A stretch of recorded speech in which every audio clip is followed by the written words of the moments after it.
here's how you can efficiently prioritize tasks to meet podcasting deadlines. Nice. Now, stay with me on this one. I'm going to give you some solid tips.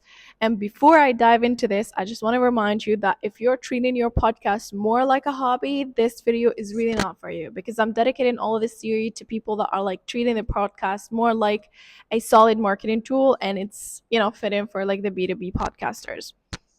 Again, like I'm giving general answers to these questions, so if you feel like I missed any parts, please feel free to share them down in the comments, and hit me up if you need any extra help.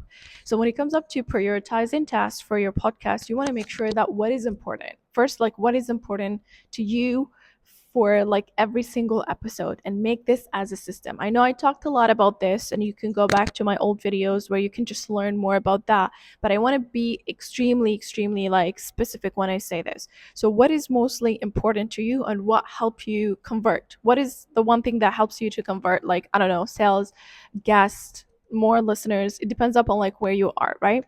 So once you define that, when you build this system, make this as a repetitive thing for your team, for your, I don't know if you're doing the work yourself or you do have the team. I would recommend you to have the team, because it will clear your head from like the process of just, wanting to do like minor things toward like really focusing on networking, focusing on like sponsorships, and so on and so forth.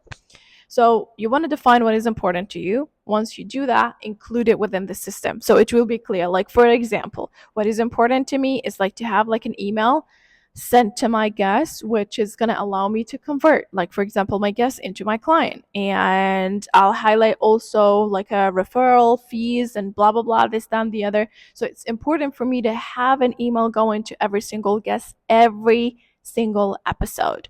So this is important, which you will find it on my system or on my to-do list for every single episode. So once you define what is important, the extra stuff or the creative stuff you will have a space for, because simply you do have what is there already prioritized there on the system. And what else, and what is the trend, it will like kind of like create a time for you to follow the trends and see what is going and experiment extra things. But if you're all over the place and you don't know what is important to you, like, this is really going to be messy for you. So mainly that's what I have as an answer for this question. Feel free to, as I said, reach out if you have extra details or extra insights that I might missed on this video.